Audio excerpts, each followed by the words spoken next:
There we go.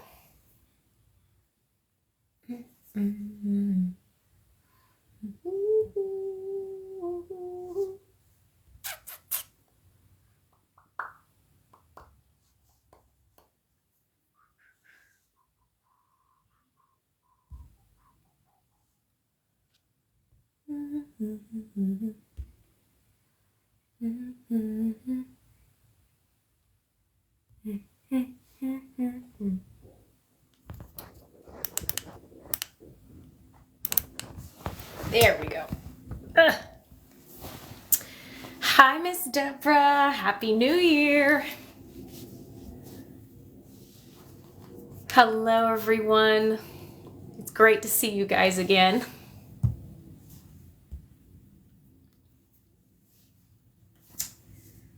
All right.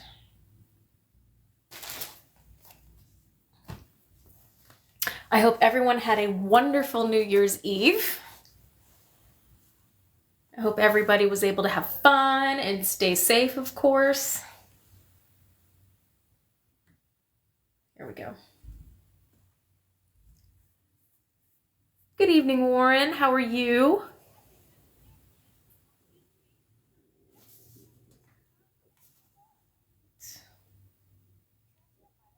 Come on, YouTube.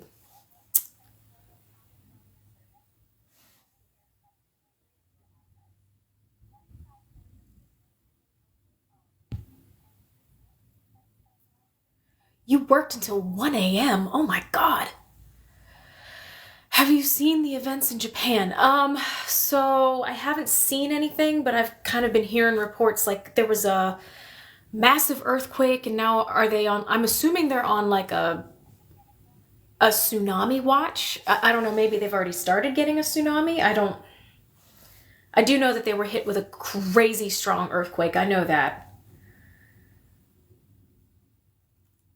So, I don't know. Starting the new year off with a bang, I see. Let me see here. I'm trying to fix my light. They're on a watch for a tsunami. Yeah, and I don't know if it was like wave started 10 minutes later. Oh my God. Oh, it already hit. I mean, and I don't know if this earthquake was something that they were expecting, or if this took them completely by surprise. I have no idea. I have no idea whatsoever. All right. Trying to understand what is going on with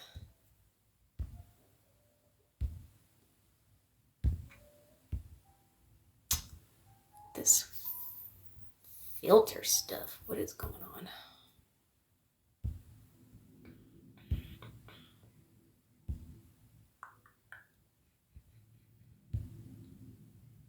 Let me see. They say no miss regulars. Oh. It took them by surprise. Oh my God. Well, I mean, they're not strangers to this kind of thing, so if anyone's going to be able to respond to crazy weather, it's going to be them. So, oh my goodness. But well, for right now, we're going to need to leave the craziness of the world outside. So we need to get on with our book reading for the night.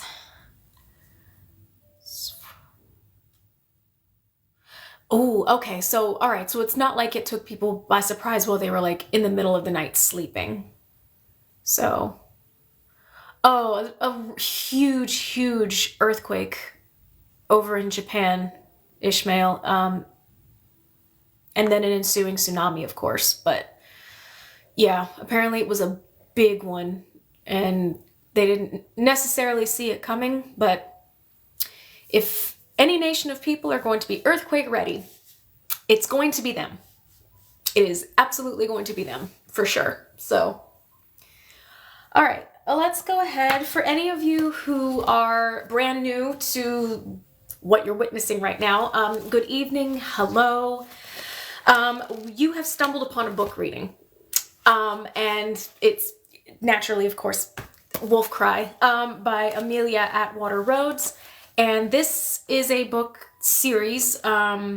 This is the 4th out of 5 books in the series. If you have missed any of the previous readings of this book, or if you've missed, all of the readings of the other books, you actually can find all of those uploads on my YouTube page. So just go onto my bio here on TikTok, and you should be able to see the YouTube links where you can go back and listen and catch up, or just re-listen again if you enjoy the sultry sound of my voice. But for right now, for anyone who has the book, we are on chapter 15 now. So as you can see, these aren't big books. So if you're looking to get into a reading series that's easy, it's not like Lord of the Rings type reading.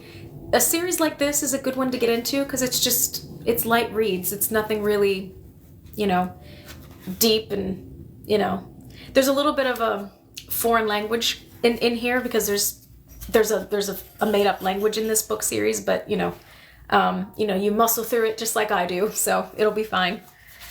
But with that being said, we're gonna read for about an hour.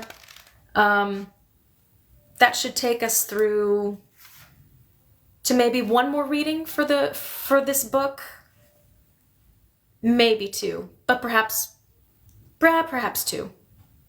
And then we should be finishing up this book, and we can get started on the final book of the series, and then we can move on to a different series. But for now, here we go. Chapter 15.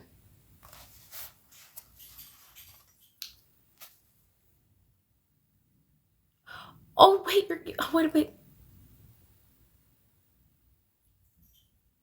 Okay, Warren. Well, I would say have fun, but I mean, you're going to a hospital, so, tell your wife we said hello. And Ismail, your kids wanted to stay up and tell Miss Nikki what books they... Aw. Well, tell you what, if they catch me next week, they can tell me next week. Okay? Oh, that's so precious. All right.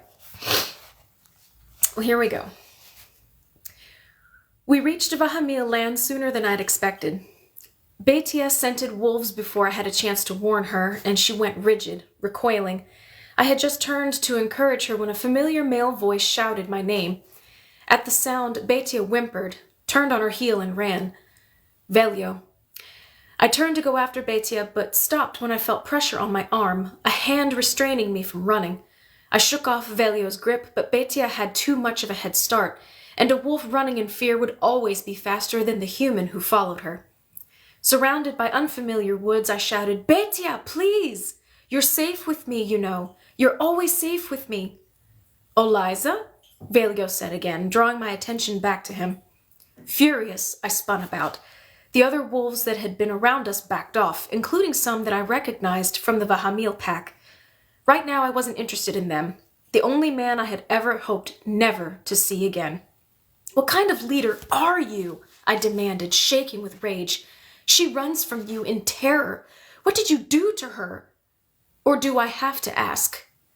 I shoved past him, remembering the last scene between us. He refused to move, and my shoulder caught him in the chest, knocking him back. Betia would never come to me, not while he was there. What are you doing here anyway? I snapped as he walked after me. Following me? Believe it or not, I do take my responsibilities rather seriously, he replied. You might not have wanted our help, but I felt that it was important to tell your people what I knew of your situation. While I was here, I wanted to see you to my people who winter with the Vahamil, especially since Kalisa isn't certain she will be continuing in her position. Now, if you're done with your tantrum, there are some things you should know. My tantrum? I shouted, feeling every inch a coiled serpent preparing to strike. Your own people are terrified of you, Velio. Has that occurred to you? They should be, he replied frankly. Bleh. I am their leader, and I have control of their lives or deaths. It is a weak leader whose people do not respect him. My people respect me, I spat. Respect and fear are not aren't they? He asked. And do they? I was filled with cold rage, and I spoke the words I knew I should not. What you tried to do to me, what I suspect you did to Betia, would carry a death sentence in Wyvern's court. How long do you think you would survive if I told my guard? That is not because they fear me. It is because they care for me. How long do you think you would survive if you declared war on my people? He said. He held out a hand to me, challenging. We both know that you won't do it. So why don't you play nice and come back to the camp with me? Your people have been looking for you, frantic as a child missing his blanket. They were not happy to learn that you were traveling alone. Thank you, I said, hating to acknowledge his help, but knowing that he had not been obligated even to tell my people that I was alive. I did not take his hand, though I tried to force myself to appear calm as I walked back to the camp. I was not so furious about what he had tried to do to me. I despised him, but I had no authority over him. I could not change his world when I was trying to fix my own. But I hated him for Betia. I had no doubt that he had frightened her into her wolf form, and even as I walked to Kalisa's camp, I was gnawed by the terror that this might have been too much for her. If she fled into her wolf form now, she might never return. I stroked the melos she had given me, which was still tied at my waist. Though the colors were not the vibrant reds, greens, and blues traditionally used, any of my people would recognize it for what it was. I thought about hiding it before I ran into any serpient, so that I wouldn't have to face their questions, but I couldn't. I might have lost Betia already. I would not put away my only remembrance. The Vahamil camp was quieter than I had ever heard it, and I quickly realized that Velio was the reason. His own people watched him with fear. Kalisa's watched him with wary disdain.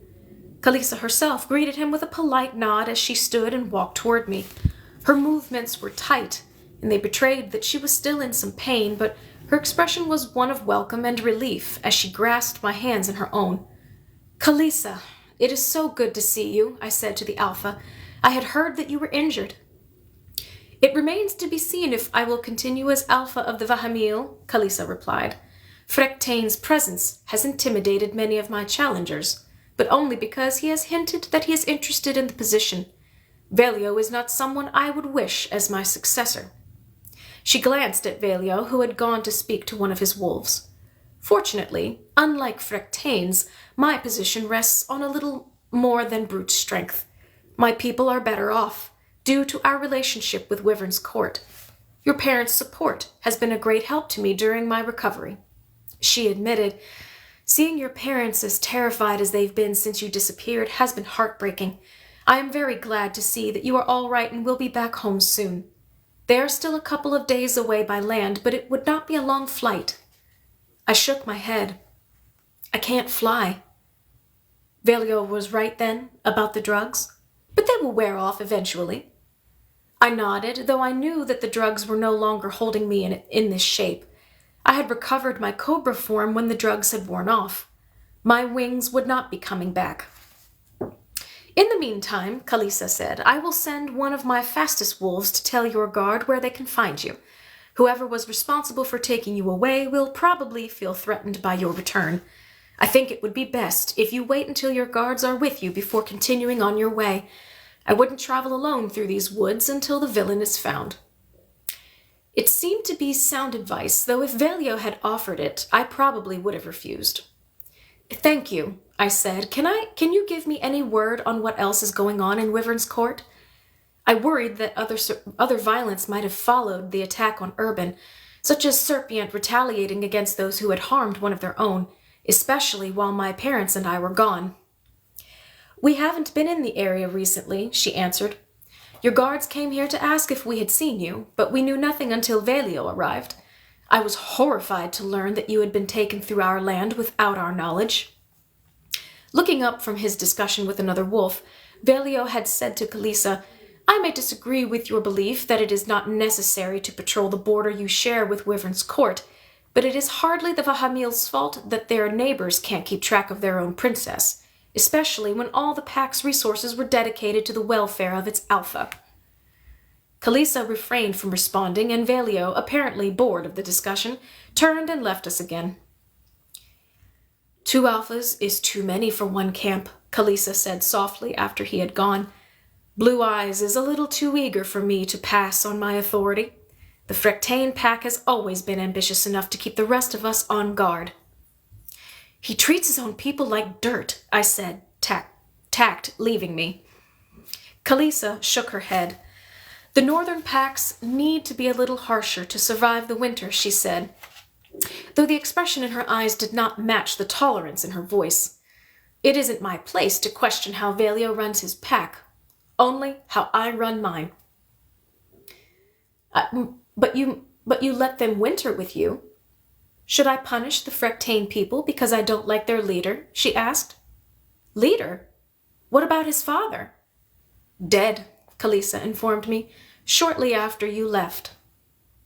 Frectane did not seem that unwell when I saw him, I said, wondering if Velio had added patricide to his list of crimes since we'd last met. This isn't really a conversation for you, Wyvern, Kalisa replied, confirming my suspicions. Pack business is pack business, not meant for the ears of Wyvern's court.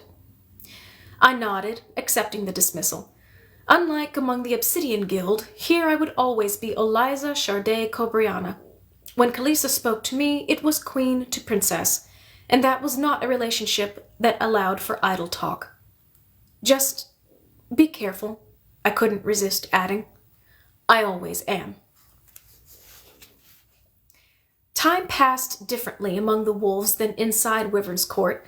The days were marked only by sunrise and sunset, and the meals by when a hunter returned. The mellow rhythm was a poor match for my anxiety and frustration. As long as I was with the wolves, I knew that Betia would not come back to me. I was the only one she seemed to trust.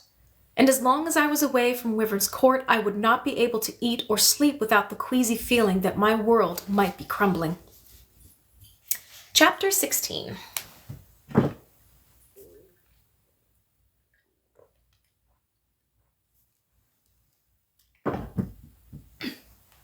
I should just get a hat that has like the straw. Be so much easier. A flurry of wings woke me early on my 3rd morning with the wolves. I opened my eyes to see the descent of 10 avians, including a peregrine falcon and a golden hawk. I was desperate to see my own people again, and I hurried to meet them. With a falcon's ability to dive swiftly and gracefully, Nisias landed and returned to human form first. He practically lifted me off the ground as he hugged me with truly serpient abandon. I noticed a couple of avians averting their gazes as they landed around us, but I tried to ignore them.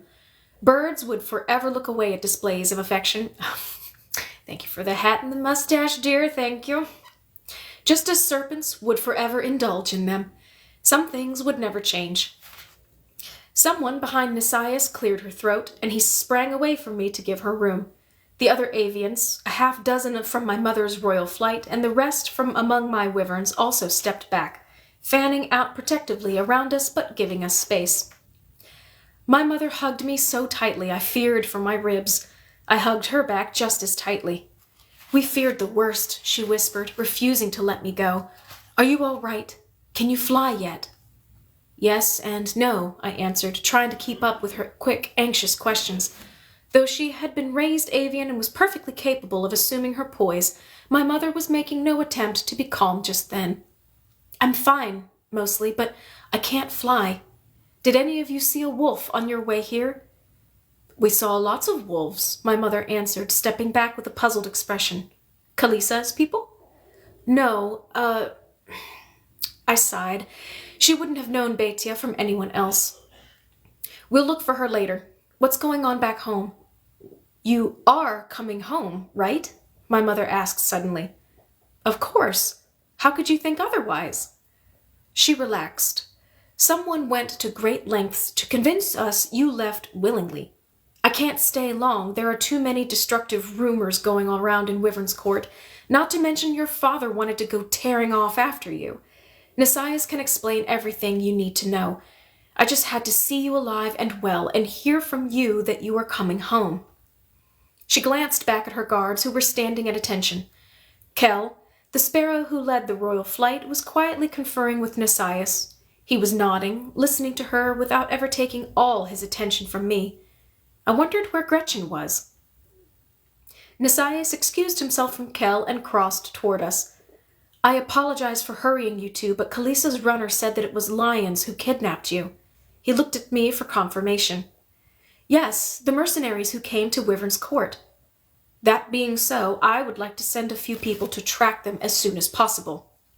He did not add aloud that he could not do that when all the avian wyverns were needed to guard me and the royal flight was needed to guard my mother. My mother nodded, grasping the problem quickly. Of course. Eliza, we can speak further when you get home. I need to let your father know that you are okay before he goes and does something foolish. For the gods' sake, be careful, she said imploringly before hugging me again. I will be. Fly with grace, she bid me before nodding to Kel and shifting back into her hawk form. About half of the remaining guards from the royal flight followed her, and the rest stayed with the small number of my wyverns who were left. I turned to Nasias then. Now, tell me what is going on. People are frantic, Nasias said as soon as we had some privacy. When we found the note. A note? In your handwriting, he continued, explaining that you had left of your own free will. People saw it before the guard did, and half the court was sure. You didn't run, right? I shook my head a little dazed. It was the perfect scheme, convincing people that I had left willingly, so that there would be no conflict when Salem and Sive took their respective thrones. But who? Who? I asked aloud. Nasias shook his head. We don't know yet. The runner Kalisa sent told me only what they knew, that you had been taken by mercenaries and that you'd been drugged and couldn't fly. Now that we have found you, we will find them. Their leader will know who hired them.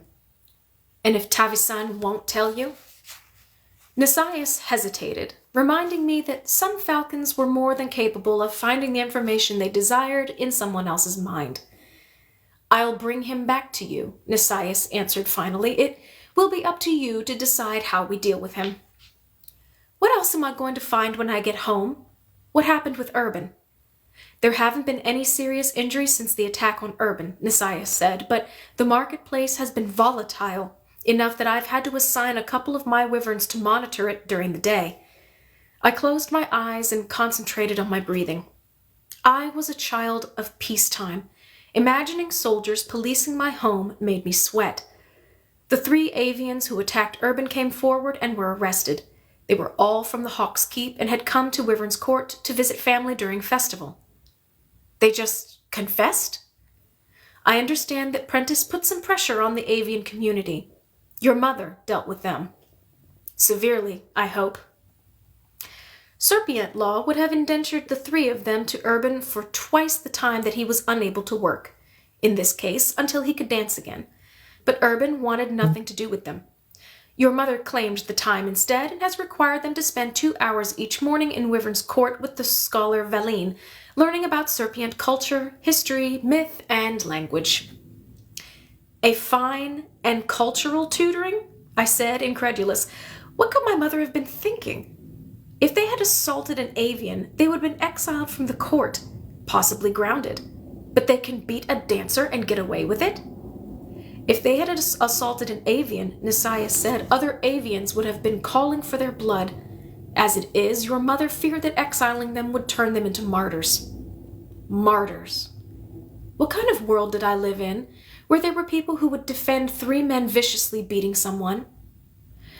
I want to speak to them when I get back to Wyvern's Court. You will have a lot to handle once you are home. Your mother...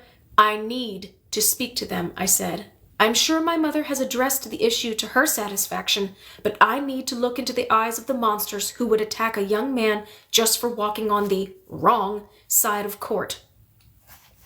Nasias nodded slowly. Of course. After that, he changed the subject to one that obviously had been gnawing at him the way the attack on Urban had been at me. Eliza, when you were taken, all your guards thought you were sleeping in the nest, and everyone from the nest thought you had gone back to the rookery. You were abducted from the middle of Wyvern's court. His voice was raw with guilt. There were signs of a struggle by the statue in the market, but there were dozens of scuffles that morning and the rest of the day. Once word got out about what had happened to Urban, we were so focused on minimizing those fights that it wasn't until midday that anyone even noticed you were missing. And once we found the note, half your guard, including Gretchen, refused to search for you, saying that if you had left willingly, it wasn't their place to drag you back like a disobedient child. Others hesitated because they wanted to obey our captain. Actually, I have charges of mutiny and treason hanging over my head right now for blatantly ignoring Gretchen's orders and convincing others to follow me, he said, though your parents won't support a trial for either. Unfortunately, by the time I convinced the people to look for you, the rain had washed most of the lion's tracks away. We sent out search parties by air and land and found almost nothing. We failed you. It sounds, I answered, more like you were one of the ones who didn't. Nisaiah shook his head. I swore to protect you, Eliza. Not the Arami, nor the heir to the Tu'ulithea, but you. Even if you had left Wyvern's court willingly, I would still have been bound to protect you and not to judge you. Reluctantly, he added, I didn't know whether you had wanted to leave, but I didn't want to lose you either way. The trip home was long and dismal. Within a couple of days, some of the serpents from my guard met up with us, but even then we were short several wyverns. These were the only ones who had looked for me, I knew, the ones who would not let me disappear into the night. None hesitated to consider Nisaiah their leader. Apparently, he had earned the position. They watched me vigilantly, never leaving me by myself for a moment.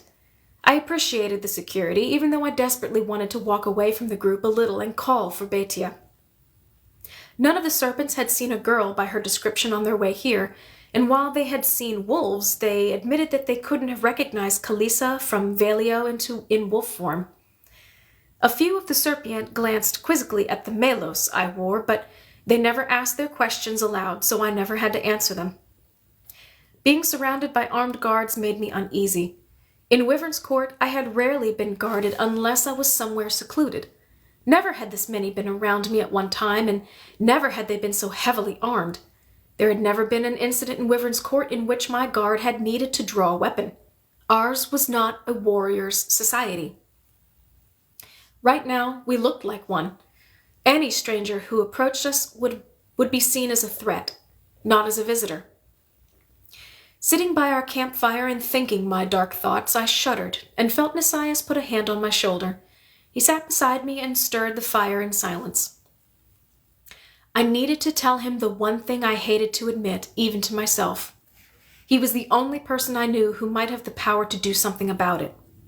Softly enough, I hoped, that my other guards would not hear, I said, Nisaiah, when the lions took me, It hurt to face this, as if saying it would make it real. It wasn't just the drugs that stopped me from coming home sooner. Those wore off days ago. They clipped my wings. He tried to hide it, but there was a moment when I could see his horror, the very response I was afraid I would get from all my people. Is there anything you can do? I asked. I don't know much about falcon magic except for how powerful it can be. There has to be a way. I wouldn't even know how to begin, he admitted. I know you've been studying further since you came home. I know you have some kind of a teacher. Isn't there someone you can ask? I have been studying, Nisaiah answered carefully, but along very different lines. And as much as I hate to admit it, no one on Anmeek would help me with this. Why not? I demanded. Nisaiah averted his gaze, the way an avian guard would when he suspected that his monarch was near to hysterics and he wanted to allow her some dignity. The instinctive, infuriating gesture made something inside me snap.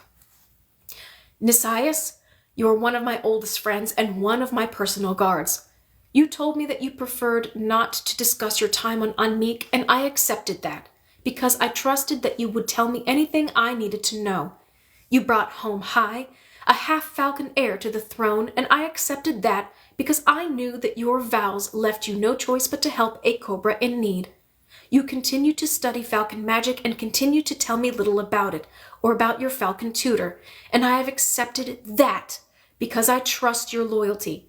But now, I ask you a direct question about a relevant, necessary topic, and again you refuse me? Olaza, maybe this isn't the best time for Nisias Silvermead. I am not asking you as your friend. I am giving you an order as your princess. What is it that you learned on Unmeek that pertains to me, that makes you step away from me, that makes you study so hard, and makes you so certain that the falcons who seem perfectly willing to teach you whatever it is you are learning will deny you this? They fear you, he finally answered, looking at me defiantly. He drew a deep breath, trying to get control of himself before he continued in a softer tone. You're right. You need to know. Eliza, he bit his lip, hesitating. According to the Falcon Empress, he told me finally, his gaze distant, as if he hated to say it. The Cobriana still possess some of the magic of their ancestors, a dormant power that they can no longer use. The Chardet line also carries latent magic, though again, they cannot use it. The Falcons believe that, should those avian and serpient powers combine, they would become active. He looked at me as I struggled to unwind his nervous words. You carry that magic, Eliza, but thousands of years have passed since anyone has wielded it, and so it is still sluggish in you. The experience you had with High after Urban was hurt, the disorientation and lost time resembles the episodes many falcons have when their magic first wakes. Often they perform incredible or devastating feats of magic they would never be able to replicate. Fortunately, yours was fairly mild, which supports the Falcon Empress's belief that even if your magic wakes, it will never be strong or reliable. Probably nothing would have happened at all without High's magic acting as a catalyst. But when you have a child, he or she will also be born with avian and serpient power, and the Falcons believe that that child will be able to wield it. I stood and stepped away from him, trying to clear my head. What had happened with High and the Obsidian Guild had seemed like a fluke, perhaps with a simple and reasonable explanation. I had been raised in Wyvern's court, not in a falcon's land of magic. It didn't make sense to me. Avians and serpient are so different, I argued. They may live together now, but they come from completely different worlds. How could my parents joining possibly have bred something neither side had in the first place? Nisias winced. Wasn't it the dream of a history where avians and serpient lived together that led your parents to found Wyvern's court? Only then did it occur to me that Nisias' time on Unmeek was spent with the only living creatures who could remember the days when the wars between the avians and the serpient began, who might know how they began. Is it true, then? Not in the way your parents envisioned, he replied. His words seemed carefully chosen. But both powers, from Keisha and Alasdair, originated in the same place, two halves of a whole. There was something he wasn't telling me, and I truly wanted to shake him and demand that he stop evading it, but I refused to get sidetracked. So, my child may have magic, I said, keeping my mind on the future. The Falcons believe that the power she might have would be dangerous, Nisias explained. I don't know whether I believe that, but I know that they do. I know that if you have a child and she shows an ability to wield the serpient magic that you carry, the Falcons intend to kill her. Dear gods! I had ordered him to tell me this, but it made the air seem dense and suffocating. They would kill a child? My child? Nisias caught my hand, drawing my attention back to him. I may be able to bind the child's magic, or at least control it. I have been working with a falcon named Darian to try to find a way. And when were you planning to tell me all this? My voice sounded hollow. When you chose your mate, so you could discuss it with him. I had hoped that I would be able to give you some assurance of safety by that time. I couldn't help shivering. I assume it's occurred to you that if the Falcons are so opposed to my rule, they could easily have orchestrated recent events. That's true. They could have, he admitted softly. I can't say that they didn't, even though they assured me they will not interfere yet. On the other hand, if Falcons had chosen to remove you... He took a deep breath, his disgust obvious. Urban wouldn't have been the one who was beaten and nearly killed. You would have been, and it would have been fatal. Further, they would not have gone to great lengths to soften the blow by convincing us that you left willingly. They would have left us with a serpent or an avian with blood on his hands to drive us into civil war. You know this of them, and you still trust them? I trust Darian's motivations, he said. If I didn't, I wouldn't be working with her. And despite that, you know that she wouldn't help you with my wings. The horror of being grounded was something I could wrap my mind around, whereas the atrocity Nasias had just described was beyond my comprehension. Darian probably would, but the Empress and her heir would never let her. I had to bargain to keep you safe from them. They won't help protect you from anyone else. And if Empress Sharza forces Darian to stop working with me, it won't matter if your wings are clipped or not. When your first child is born, if the royal house of Anmik does not believe that I can make the child safe, they will kill her, and you, and anyone else who stands in their way. I tried to calm myself, practicing avian control, wrapping reserve around me like a cold blanket. I couldn't let this information break me. We can discuss this in more depth when we need to, I said. When I declare my king, I will ask you to explain this magic to me. Why I have it, why my ancestors had it, and why my child will have it. After I have a child, I said, willing my voice to be level, we will take precautions to either control her power or control the Falcons if they will hurt her. The thought made me shudder. We had just ended one war. I was not enough of a fool to try to preserve a child's potential magic at the cost of a war with the Falcons. I said, we will do what we must to persuade them that she is not a threat, without bloodshed. And as for my wings, what was losing the sky if I could lose Wyvern's Court entirely? I will make do. I need to. He nodded. I'm so sorry. I shook my head. Try to get some sleep, he suggested. We will probably be back at Wyvern's Court by tomorrow evening. Someone there might know something about your wings, but... Eliza? Yes? He met my gaze with his very blue eyes and asked not with a guard's examination, but with a friend's regard. If you don't mind my asking, who gave you the melos? My hand brushed the soft cloth as I remembered dancing for Betia, and I once again hoped that she was okay. Softly, Nasias asked, Have you made your decision already then? I shook my head. Just a friend, I told him. I was going to have to explain the melos to the Serpient when I returned to Wyvern's Court, or risk everyone there jumping to the same conclusion. A female wolf. Wouldn't that shock the court? It was no wonder that, when I slept, the old nightmares invaded my mind. I was back in Wyvern's Court, and I was armed. I was wearing the blade my mother had given to me. The steel shimmered, as if new when I drew it. The instant the blade cleared the sheath, I saw the first wound appear on my own skin. The blade was already bloodied, even though I could find no enemy to slay. Eliza, this is madness, someone said, pleading. There has to be another way.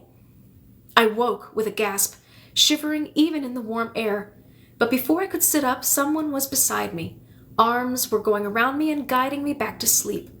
For a moment, I thought Betia had returned, but I quickly realized that it was just Nasias lying against my back, protective and friendly, the way we had once slept as children in the nest. I needed that comfort now. This time I dreamed of the sky as it could only be experienced in flight, something I longed for. I dreamed of the Obsidian Guild and the melos I had danced for Betia. I dreamed of running with a wolf, and then of running as a wolf. I half woke again, wanting to weep at the dreams lost. What wouldn't I give to have those days back? I turned in Nasias' arms, tucking my head down against his chest, and closed my eyes one more time. I matched my breathing to his, allowing his peaceful sleep to guide me back into the realm. My dreams were those of an unborn infant, the sound of a heartbeat, and the gentle rhythm of breath indrawn and exhaled.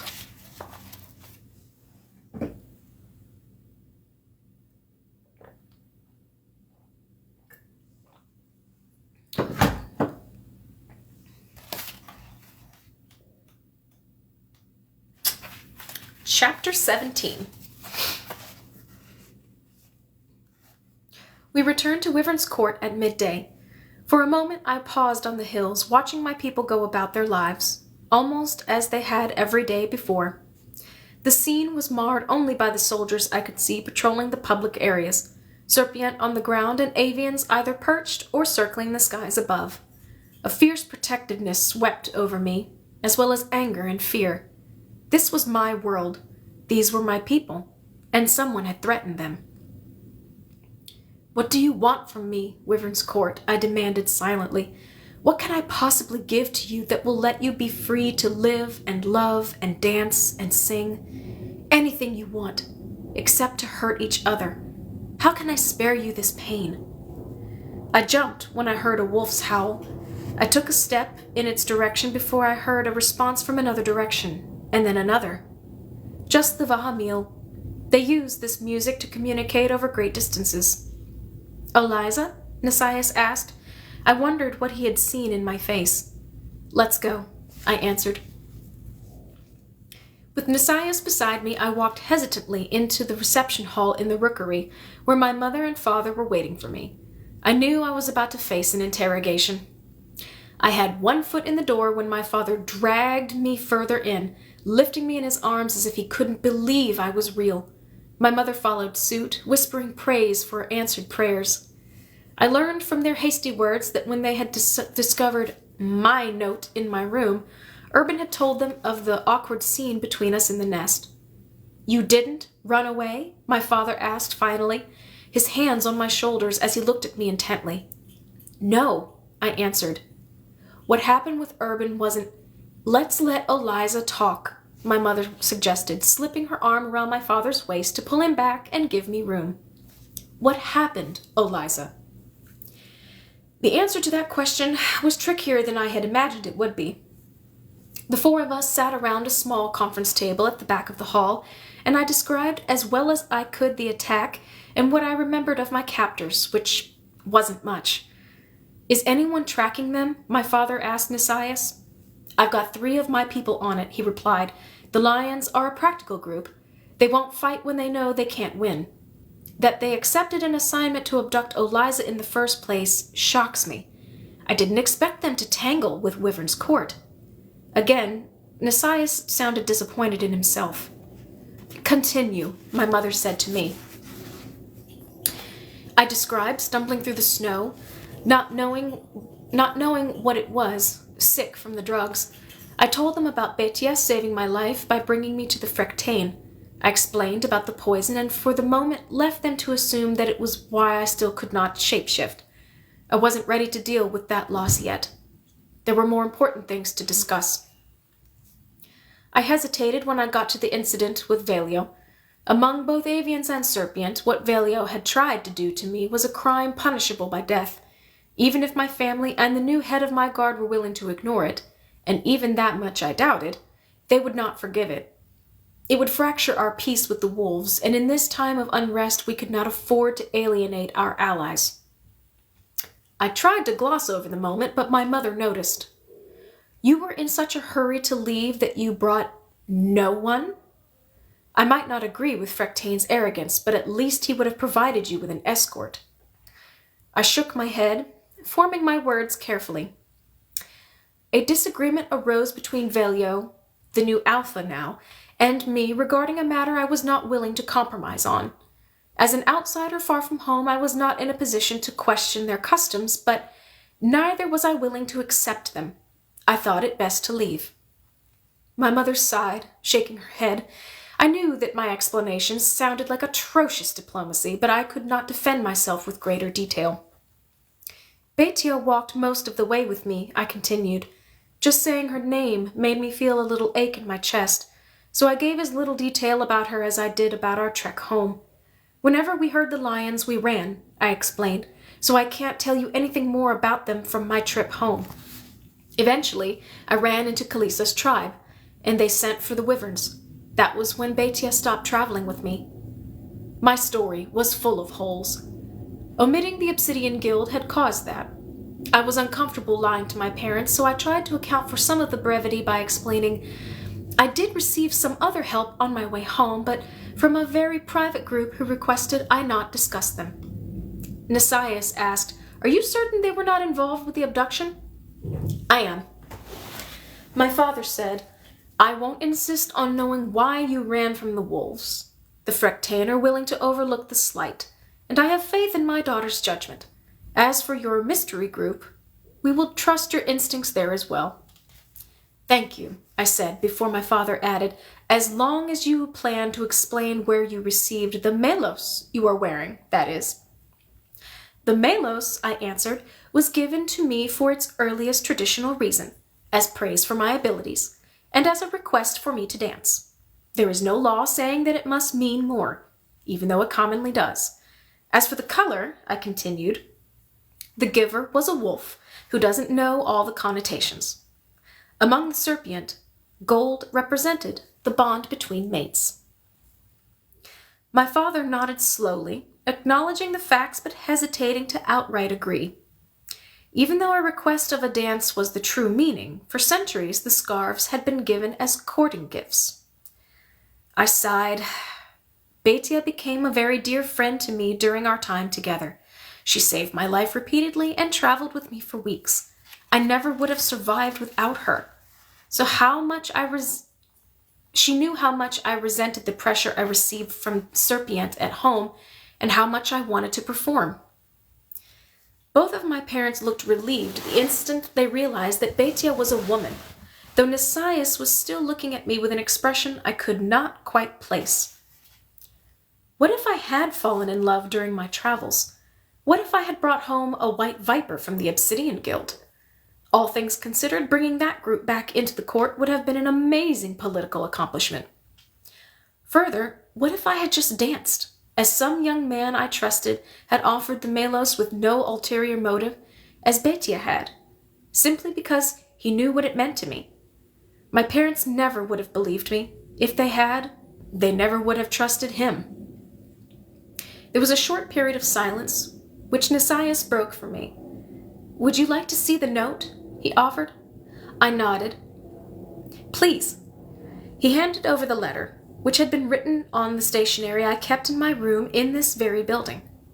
"Do we have any idea who wrote it?" "The best scholars in the Hawk's Keep insist that, as far as they can tell, it is your handwriting," Nasias answered. "I don't know of anyone who openly admits to such skill for forgery. Perhaps one of the mercenaries?" "I don't know. It would probably be helpful in their line of work, but..." The letter distracted me, and I began to read. "To rule is easy. To truly protect my people is harder. I write this with tears in my eyes, hoping that perhaps one day my time will come, but believing that for now we are not ready for a wyvern on the throne. We have struggled for 20 years to make Wyvern's Court one land, but one cannot perform such a marriage while both parties bleed into the dirt and fight against the fates. Let us heal, let our children learn peace, and then maybe it will be time. I leave now of my own free will. This is what I must do. Please do not seek me. Oliza Chardet Cobriana." I don't know who wrote it. I don't know who would write it. I shuddered, standing up. My parents exchanged an intense glance, the silent communication of a long married pair. My father looked away and sighed. "What?" I asked. "This is going to be a very delicate time in Wyvern's Court," my father said. Your mother and I have been discussing what could be done to calm our people. We know how reluctant you are, my mother said, and hate to press you for a decision, but we believe that it would comfort them if you announced your choice for your mate. She added quickly, you don't need to go through the ceremony yet or do anything you aren't ready for. Just let our people know that the decision has been made. People believed too easily that you had abdicated. My father winced, but he supported my mother. I know I was one of those who encouraged you to wait, but perhaps that was wrong. Technically, your mother and I still rule, but Wyvern's Court looks to you for guidance. As long as you are undecided, it will be too. I recoiled, refusing to see the sense in their words. I have friends and suitors on both sides of the court, but no one I love, no one I could even imagine as protector, companion, friend, and lover, an Alastair whom I could trust with my life and my heart, a mate whom I could turn to in any moment of joy or grief, a leader, someone to rule beside me, someone whose children I would carry, someone I would spend my life with, however many more years I had. I can't just pick a life partner by plucking a pebble out of a riverbed, I argued. I know you two made the agreement without love, politically, and found it later, but you were lucky, incredibly lucky, and there was no other choice. I don't know a single avian man who wouldn't be horrified to see me stand on the dais and perform a harja during the Namir Da, and I certainly don't know one who would dance with me, and I don't know of a serpent who... My mother sighed. Eliza, I'm sorry. I don't know the answers this time. I only know that the indecision can cripple this entire world, and if we can't make Wyvern's Court survive, what does that say? I lowered my head. I'll consider your words, I said softly. Even if I could choose, I remembered what had happened to Urban for daring to steal a kiss. How much would I be endangering any man I claimed to love? But for now, I need some air. Can we continue this later? My mother nodded. Go. Nisias? I'll be with her, he answered.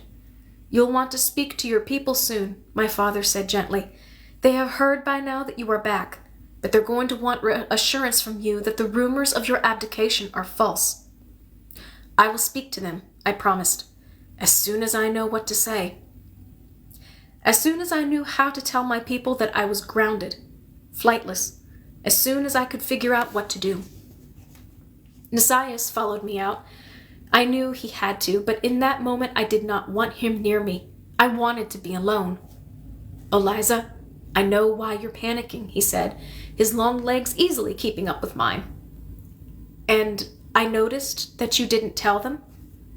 What could I say? You could say what happened, he replied. Your mother might know something that would help. More important, she would want to know, and you might feel better having told her. I spun to face him. Panic. That was the word he had used, and maybe it was the right one. Nisias, they want me to choose a mate. I know why they feel I need to, but for the life of me, I cannot figure out who to pick. No, not for my life, but for the life of Wyvern's Court. Especially now with my wings gone. How could I ask an avian man to be my Alastair, knowing that he will always see me as some crippled creature whom he must protect and be polite to because he pities her? I can't ask a serpent, not if I'm ever going to take to the skies again. The avians would have objected to a serpent before, but how much more will they object if they know I'm not even one of them anymore? How can I lead them if I am not one of them? I jumped when someone spoke behind me. I'm glad to know you think so little of those who walk the earth like mortals. The dry, emotionless tone made my skin crawl as I turned to face my cousin. Don't worry, little queen, she added. The sky doesn't really matter so much now, does it? How many times had Hai been told the same thing since coming to Wyvern's Court with her falcon wings broken and lost? And at least your serpents can ignore your hawk's blood, if you ever show it to them again. I had felt pity for her before, but this was too much. Nisias must have recognized how nasty the conversation could get because he quickly said, Hai, Maybe I should speak to Eliza alone." She shook her head as she obediently moved toward the front door of the rookery. She paused just before leaving, though, to say offhandedly, "If you had the skill and courage to force change her, you could heal her wings, my prince. Though in the process, Anamirak's power might ravage your magic as bitterly as it does mine." Nasias' eyes widened in surprise, but before he could respond, she added, "Of course, never having practiced it, you might also kill the both of you, and I would find that unfortunate." Hai turned to me. "Eliza, if you're ever interested in speaking with someone who has a great deal of experience with these magics, a working knowledge of Anamirak's fire, and absolutely nothing to lose from the Falcon's wrath or her own self-destruction, you know where to find me. Right now, I'm going for a ride. Serpents keep telling me it's just as grand as flying." She slipped out the doorway while we were both still frozen in shock. In the months since I had met her, Hai had barely even spoken to me, much less said anything intended to be helpful. This was now the second time she had offered to help me in as many meetings. "Can she really do that?" I asked Nasias. I don't know," he answered. "She is powerful, but I didn't think she could control her magic to the extent she's proposing. Maybe I misjudged her there too." He shook his head. "Her magic is unpredictable, and we've already seen that combining it with yours can have unexpected results.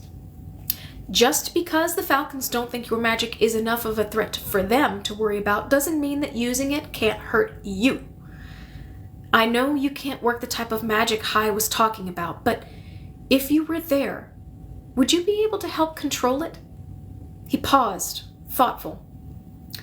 "Most of my study the past several months has been devoted to working with Darien to try to control Anamirak's power for the binding spell. I can try to help keep Hai's and your powers balanced, but if that doesn't work, I should be able to stop it completely." We were interrupted by Sive's entrance. Her expression warmed as she saw me. Even Prentice cracked a smile. I tried to do the same, but my thoughts were mired in the argument with my parents and the strange conversation with Hai. It must have shown on my face because Sive's expression mellowed before she had even reached me. "Eliza, I had heard that you had met up with your wyverns and were on your way back, but it is good to see you with my own eyes. Are you all right?" "Not yet, but I hoped I would be. I don't plan on vacationing via mercenary in the future, but I'll be fine, thank you." "And Prentice, I understand that I owe you thanks as well, regarding the identification of Urban's attackers." He nodded very slightly. "I was not blind to the fact that my name was on the top of your list. Finding the responsible parties was the only way I could clear my own name, in my queen's eyes, my lady's eyes, and anyone else's." The response was not exactly what I had hoped for, but what had I really expected from Prentice? "I have spent enough time with the dancers that I could anticipate how they would react," Sive said. "We hoped that action from the Chardet line would help convince the Serpient that, even with you missing, we had not just forgotten the crime against them. Thank you again. I am glad that the both of you were here while I was gone."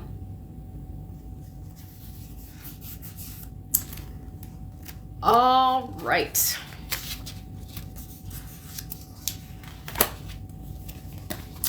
That is going to bring us to a conclusion for this evening, ladies and gentlemen.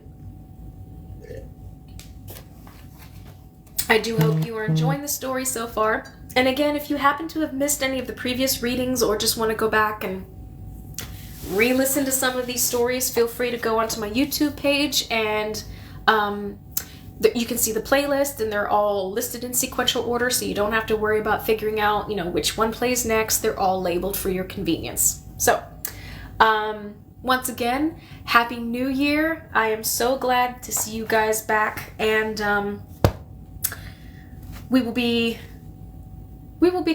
think we will probably finish up next week. I think so.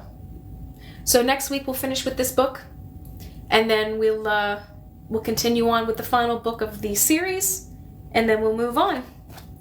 Until then, I hope you guys have a safe and wonderful first week of the brand new year, a leap year this year by chance. But stay safe, stay hydrated, and I will see you guys next Monday from 8 to 9 p.m. Bye.